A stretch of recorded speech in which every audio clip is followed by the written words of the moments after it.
Hi, everybody. Welcome to Modern Humanities. So this is our first video lecture here. We're going to be having a series of these.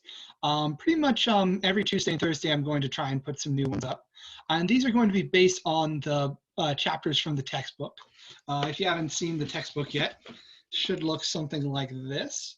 Note the big number 2 on there. It's a volume 2 only is what we need because we're not going into the earlier parts of history. We're mainly focusing on everything the 1600s onward. And in part, this is a class about history. In part, this is a class about art and literature and culture and things like that. So this is a class about the humanities, which kind of encompasses all of those things. So really what we'll be looking at is sort of the evolution of human culture over time. Now, the book we're working with has a bit of a bias towards European culture. Going to try and talk about things outside of that context as well, but just know that going in. We're going to be looking at sort of some of the most important artistic movements of the modern world, how things have changed over time. And a lot of these were responses to previous movements that had come before them. So we're going to see how things sort of go back and forth and evolve over time. But real quick, before we do anything else, I just wanted to give you a quick heads up on the D2L website. You should be able to see that right now. Just a quick look at where things are. You've probably already seen discussions, but you can see that by going to activities and then clicking discussions. Other categories, assignments will be where you upload your paper when we get around to the paper for the course. Then you've got quizzes. You'll have one quiz a week, which will cover the material we've kind of talked about over the course of that week. The quizzes, I've decided to have them due Fridays. So it'll be Friday at midnight each week is when the quiz will be due. But you can turn them in before that. I'll put them up on Thursdays at the latest. Then if you want to see your grades, you can go to grades here. Then we've got course materials and content, and that's very important. Because that is where you're going to find everything you need for this course. So if we'll just give D2L a second to load here. Let's take a look here. Okay, so I've got it in different categories here. We've got our table of contents. I originally intended to have the textbook here, but for now, in this category is just the syllabus. And the syllabus is kind of your best friend in a lot of ways because it'll tell you almost everything you need to know. It'll tell you when things are due in the course, for instance. It'll tell you all the important dates. It'll tell you who you can contact for things like disability and whatnot. It'll tell you, how the grade breakdown works and the different things that we'll be doing in this course. The main things being the quizzes, the essay. We'll have a midterm and a final exam, and then we'll have a final essay. So there's multiple kind of steps here. We'll have a short essay, which is coming up sooner, and then a long final essay. Let's see. Sorry, this is for the other class. This class only has one essay. So actually, let me pull that up real quick. Sorry about that, just a second. I knew something sounded fishy about that. Sorry, just a moment. Let's pull up the actual modern civilization syllabus. We've only got one essay because, we're going to be going very fast in a lot of ways. We're going to be reading a lot of chapters each week. So just know that there will be a fair bit of reading just because there's so much to talk about. In these PowerPoints, I will try and summarize everything you need to know.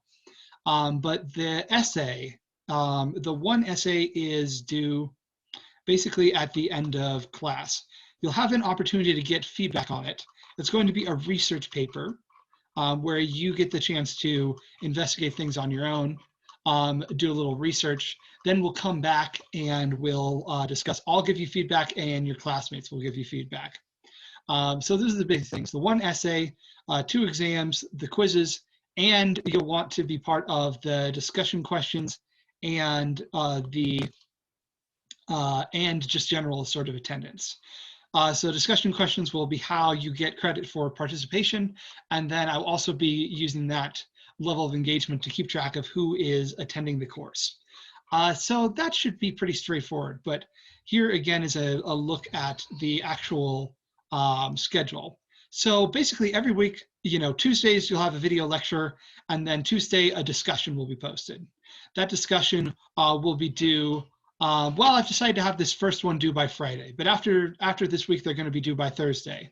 Then on Thursdays, we will have a reading from the chapter. I'll post a video lecture based on that chapter, and then there will be a quiz that's due at midnight on Friday. And it'll start over again on Tuesday. We'll have a new chapter, a new video lecture, and a new discussion. And then on the next Thursday, a new chapter, a new video lecture, and a new quiz. So hopefully it should be pretty straightforward. It's just kind of this back and forth pattern. When we get to spring break, it's a little bit weird. I'll have to get some feedback from you guys as to when you want to take your spring break, because in an online class, you actually get to pick from the Larimer campus time that Front Range takes spring breaks, or the other campuses when they take their spring break. So we'll figure that out when we get to a few weeks from now, whether week 4 is going to be your spring break or whether it's going to be the next week after that. Okay, so I don't want to spend too much time on the syllabus. That's just a little preview.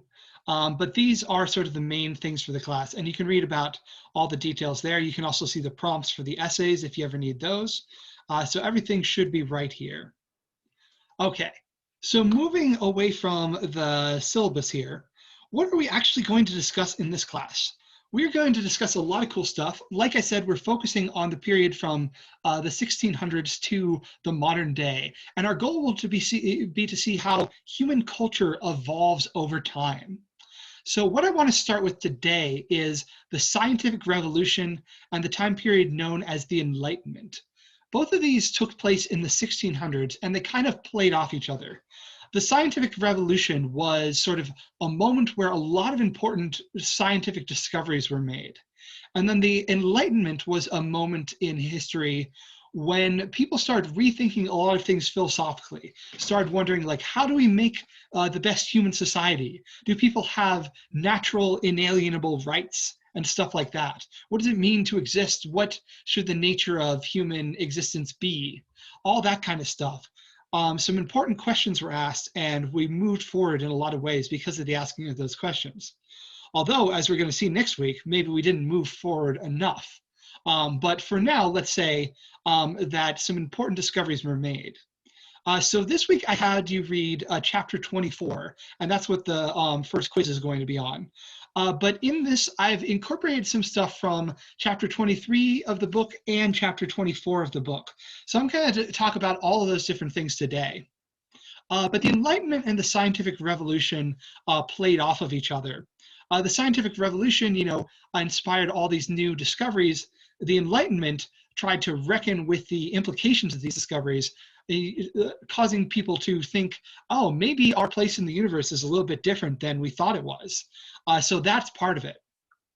And in general, I would say one of the main themes is trying to figure out how to make things better, how to improve human existence, and also how to improve art, how to make art better, how to be more inventive and more clever and stuff like that, how to make things look more realistic using the same scientific principles that people had discovered in the scientific revolution.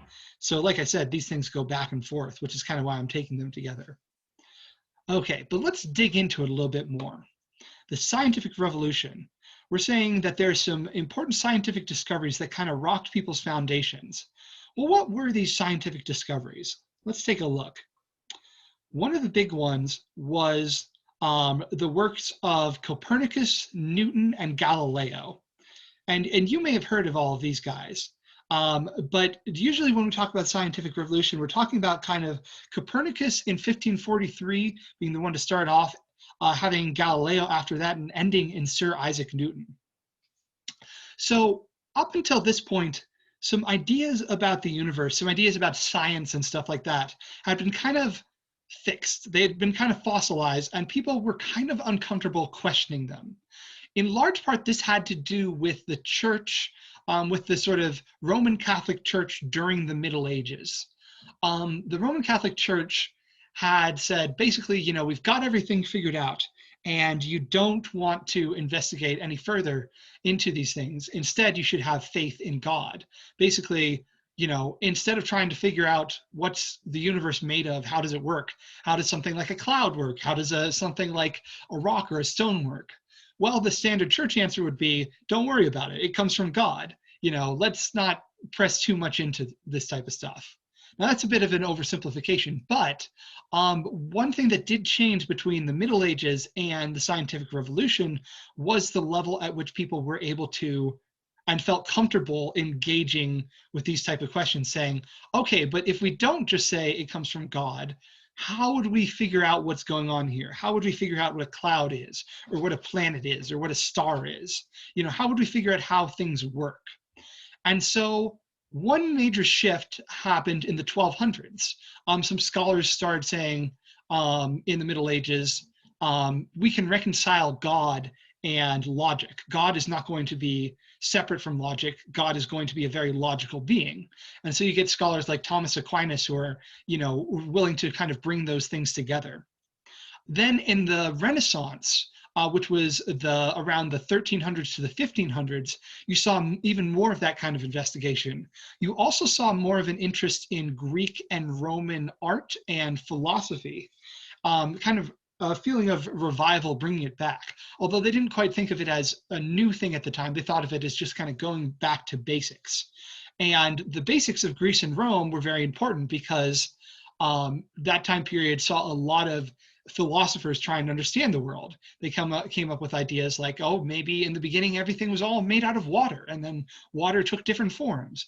And they had philosophers like Socrates who were trying to figure out what's the perfect society. So reawakening that kind of knowledge was another big moment in people sort of taking a step forward towards investigating the universe. So it happened in stages, and each stage kind of set up the next stage after it,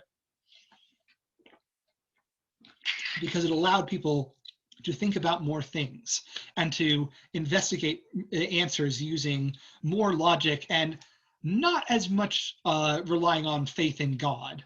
Which is not to say that in this time period, people didn't really have a whole lot of faith in God. Pretty much everybody we're going to talk about today was a big believer in God. It's just that they felt that God was compatible with a scientific investigation of the universe. It's not until later that we're going to get things that make people really feel less like believing in God, much later. But for now, we do have some revelations that make the relationship between human beings and God a little bit more complicated. These new discoveries are going to sort of make it so you have to rethink the way you think about God if you take into account these new scientific discoveries. Yeah, so back before this, there was a feeling that the world was composed of, you know, earth, water, fire, and air. And this was the idea of a guy named Aristotle. He was a philosopher of ancient Greece. And I like the guy, but he was kind of a big problem in a lot of ways because the church said, okay, he's figured everything out. We don't need to investigate any further than him.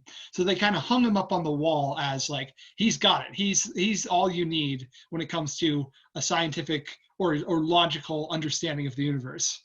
And in fact, he was wrong about quite a lot of things.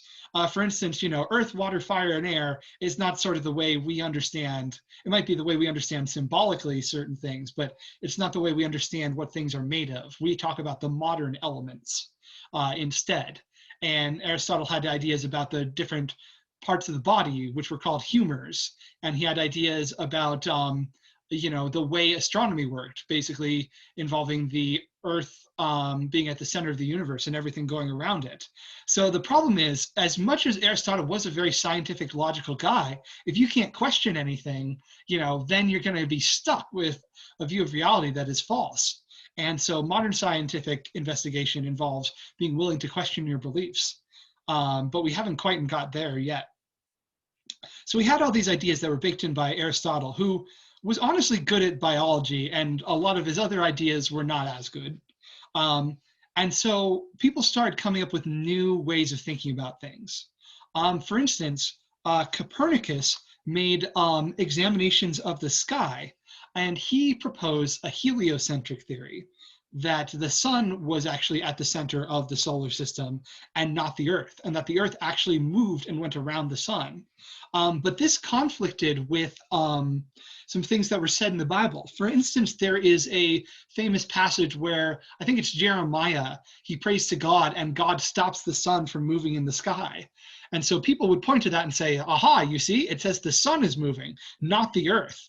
So if you accept, as most people do, that Copernicus was right and the Earth is the center of the solar system, um, the sun is the center of the solar system, not the Earth.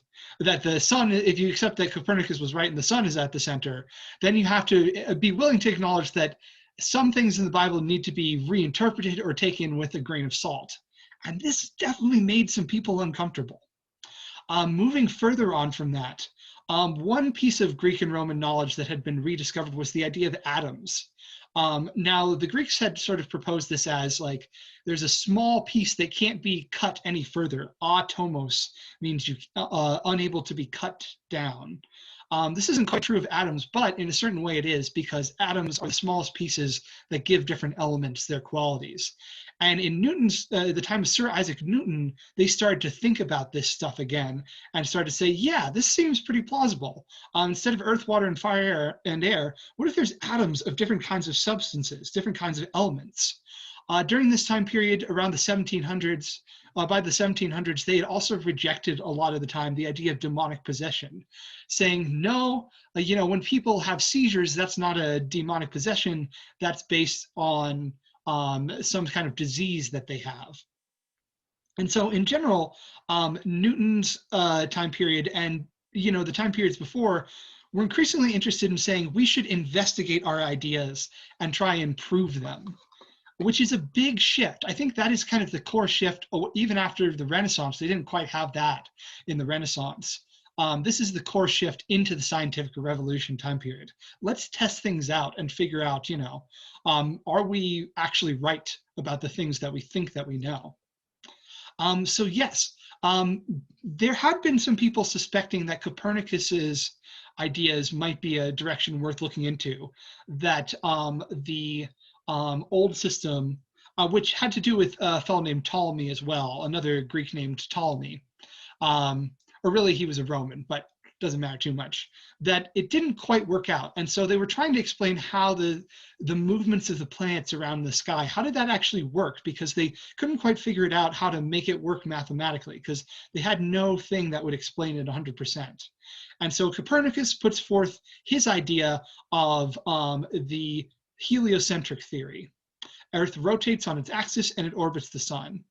But people are a little unsettled by this. They're like, why don't we just fall off if Earth does that? If Earth is moving around and also spinning, why don't we just fall off? And Copernicus couldn't quite explain that. He also couldn't quite explain other things where, why did the planets move in the ways that they did? It took more accurate measurements of the planets to figure that part out. Fortunately, there were some people who were willing to step up for that. One of them was a guy named Tycho Brahe. Tycho Brahe made ridiculously detailed notes on the movements of the planets, which really helped people nail things down and feel like they had some good data to work with. He even observed the appearance of what was called a new star. The Latin word is new, nova, but this is what we call supernova, an exploding star briefly appearing in the sky. And he found this very interesting because if things could change in the heavens, that meant that, the universe wasn't just absolutely created by God and then kept the same way forever. It could actually change. Another important one was Kepler, who tried to develop more detailed laws mathematically of how this all worked. And the big thing of his that I want to emphasize is the idea of ellipses, that planets actually travel in not perfectly circular orbits. And people loved circles up until this point. Like, circles are so cool. They're a perfect shape. They represent the perfection of God. So everything in the sky must go in circles, right? Well, no, actually, Kepler proved that part of our problem in figuring all this out was that we needed to stretch the circle out into more of an oval shape. And so he wasn't quite all the way there. He thought maybe magnetism had something to do with keeping the planets in the sky and keeping them moving. He wasn't quite sure how that all worked. But both of these guys really helped people to realize that you could observe things in the sky as much as you could observe things on Earth, which brought into question a lot of the sort of traditionalist teachings that had just been handed down from generation to generation. And then we finally get to Galileo. And Galileo spread the message of heliocentrism far and wide. He was more sort of aggro about it, I guess you could say. He really tried to spread the word of the heliocentric system. In part, this was because he had been a keen observer of the sky. He had invented a telescope, just built it himself, because people were getting good with glass and they could make lenses now. So he used these lenses to build a telescope. And he did all sorts of cool things. He was able to look at the rings of Saturn, which you can still do today if you have a telescope of your own. You can look at the rings of Saturn and you can look at the moons of Jupiter. So he made the picture of things a lot more complicated. And so he spread his ideas of the heliocentric system with a little more proof than Copernicus had had. Unfortunately, this got him into big trouble. And he wasn't the first guy to get into trouble like this. There was another guy named Bruno who had proposed that there were many solar systems and many planets that had life on them in the sky. And so that unsettled people as well. But Galileo got in trouble with the church. Now, to be fair, and up until this point, Galileo had kind of been friends with the Pope a little bit. And he wrote a sort of story that describes the debate between geocentrism versus heliocentric theory. And he puts a lot of things that the Pope said into the mouth of a character whose name is basically dumbass, like stupid idiot. So that might have cost him some of his friendship with the Pope right there. So he was persecuted, and this is quite a famous story about him. He was persecuted for saying that the earth moved. They declared it heresy to say this. This was the Inquisition, which was an institution that sort of tried to, capture people and torture people if they weren't sufficiently Christian, or if they were defying the sort of official law of what was true. And so he was eventually placed under house arrest if he agreed to say that his ideas had been wrong. And the story goes that under his breath, as they were escorting him out, he muttered, "And yet it moves," or "it does move." So he had the last word. And of course, we all know that he was right. Galileo also helped us figure out some important things. For instance, like, why do we not fall off the earth if it is spinning and flying around in the sky? And one idea of that was inertia, that things that are at rest, they remain at rest. And things that are in motion, they remain in motion. But Sir Isaac Newton kind of continued and developed these ideas further, and developed the notion that if we are sitting on the earth, everything on the earth is spinning together, and we would only notice if the earth stopped spinning. The inertia, our motion is going to around the earth is going to continue. So we don't fly off because we just move with it. Galileo also worked on the idea of how fast things fall. He realized that if you drop a light thing and a heavy thing from from say a tower like the Leaning Tower of Pisa, they will actually fall at the same rate. Previously, people thought the heavy thing fell faster. And so he realized that there are certain universal rules that all things follow when they move, whether that's by falling or any other kind of motion. And the way he did this was by testing it out and testing things out, and having people observe when he dropped heavy things from buildings. Whereas Aristotle could just blithely say, "Oh, sure, yeah, the heavier thing, it'll fall faster. Yeah, no worry, you got it." Again, testing your ideas out is very important. So all of this led to some new developments in philosophy that were very sort of rational and very modern. One of the philosophers was a guy called René Descartes. Descartes, in the late 1400s, he realized that you could basically question anything. Anything that you see could be some sort of illusion that was, or a trick that's being played on you. So how do we know what's really real? Descartes imagined like this demon. What if a demon had tried to convince you and every single thing around you, everything you perceived was fictitious? So how would you deal with that? And this has inspired things like the Matrix. And this is a very logical, rational way to think about things. But Descartes sort of believed that he could still prove the important things because he realized that he is thinking about all this. and he can doubt everything, but he can't doubt that somebody somewhere is thinking, because otherwise who would be doing all this doubting? So somewhere there is a thinker. Um, Descartes realized that he existed because he could clearly perceive that he was thinking, and that was something that he could not call into question. And then Descartes went on to say that because he had the idea of God in his mind, that was a proof of God, and therefore God would not make everything in the universe an illusion. Therefore, he can believe in things again. Not everybody buys this today, but this is sort of Descartes' goal, is to start from absolutely nothing and to then prove the existence of God after that. Descartes was also responsible for a lot of ideas about the difference between the body and the mind. He really believed that the mind was something completely separate from the body, that, you know, the mind was basically equivalent to the soul. There was no part of our minds that was in our body. Or, you know, there were brains and whatnot, but we had, you know, a soul that sort of inhabited that. And so the mind and the body are distinct. And this is a philosophy called Cartesian dualism. You might hear it referred to the Cartesian philosophy, named after Descartes. Unfortunately, this led him down a lot of wrong paths. For instance, saying the idea that, well, animals don't have souls, therefore they don't feel pain. If you see an animal and it sounds like it's in pain, that's just, you know, kind of like a machine making a noise. Yeah, nowadays we do not think that that is so true. But it was an unfortunately influential idea for a while. In contrast to Descartes, we have a guy named Spinoza, who really sees that the mind and the physical world are the same thing. He sees everything as just part of one and the same thing. And his philosophy on God is basically that God and nature are more or less the same thing, that God is the universe and the universe is God. And that sort of affected his philosophy.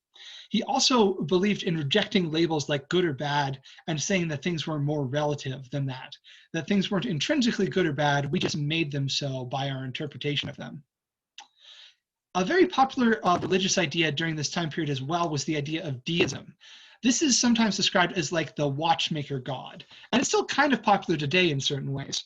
The idea is that at the beginning, God created the universe, and then he didn't interact with it after that. He created it and he set it going like a clock, but he doesn't interfere. So deists tend to believe that, you know, Jesus was just a great teacher, or that Jesus was like the only time that God interfered in the universe, or that Jesus is just sort of a metaphor for the nature of this creator God. And they tend to reject sort of mystical things and focus more on rational, logical, philosophical things. This was an idea that was very popular throughout the entire Enlightenment. Thomas Jefferson and other founding fathers in America who were influenced by the Enlightenment, many of them were deists as well, which is kind of interesting. We say, some people like to say America is a Christian nation. Well, is it? It's a deist nation, perhaps, or it was at one point. You know, how much does that matter now?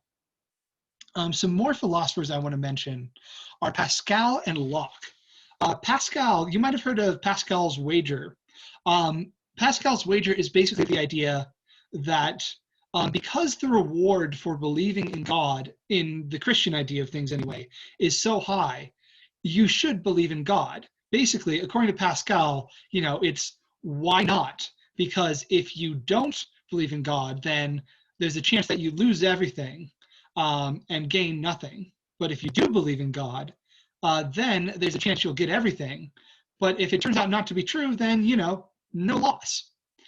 So he basically, in a very pragmatic way, sort of argued for the existence of God, which sort of suggests that some people were a little bit more uncertain about the existence of God during this time period. You know, we had Descartes trying to prove it, and really wanting and hoping that science and all this stuff could be reconciled with God. And so sort of making a pragmatic bet about God was kind of the ultimate way to do that.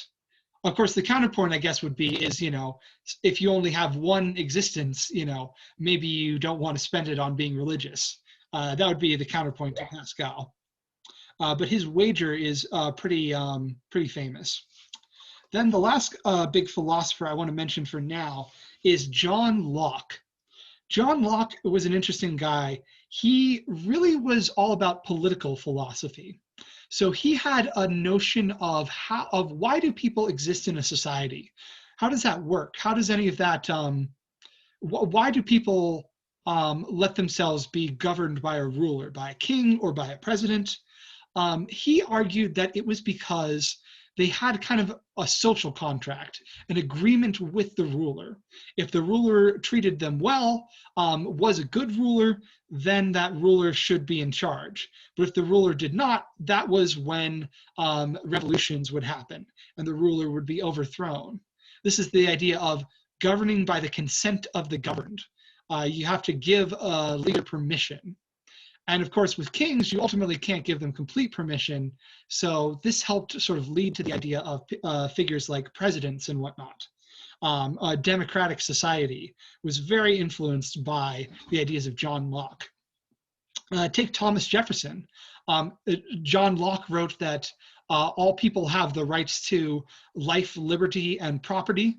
Thomas Jefferson took that and said, okay, that's pretty good. How about life, liberty, and the pursuit of happiness? And he said these were inalienable rights, which was another important concept of John Locke, the idea that human beings have rights that should be protected. That's an inherent idea as well. And these rights in Locke's idea were kind of handed out by God. Locke also made an important point that we shouldn't just assume that what we believe is true, because according to Locke, we start off as kind of a blank page or a blank slate, and we gain knowledge over time, and it's our experiences that shape the way we think and shape what we believe. So all of these ideas, all these ways of thinking about things were very important. And the last person I want to mention is, I apologize for not having a slide on him on here, but the last person I want to mention is Francis Bacon. Bacon basically had one of the most important ideas of all, which is question everything. Don't believe something just because it's what you grew up knowing or what you've been taught. Use common sense, but also just logic to think about things. Think about everything around you and use sort of investigative methods, test things out to prove what you know, or disprove it and find a new piece of knowledge. So that was Francis Bacon's big contribution to philosophy, and that was so core to all of the rest of it, because with an idea like that, you can reject, getting stuck in Aristotle. So from here on out, we basically had the modern scientific method, which is test things out. Formulate a hypothesis, then test out the hypothesis, and most importantly of all, change what you believe if what you tested turns out to be wrong, if what you used to believe turns out to be incorrect. Okay, so that's kind of the philosophical and scientific developments during this time period, during the Enlightenment. There's a lot more detail we could go into, but these are kind of the main points that I wanted to hit here. In the next little video lecture for today, I'm going to talk about how a more scientific understanding of the world influenced art, and just how art developed in this time period as well. All right, see you in the next video.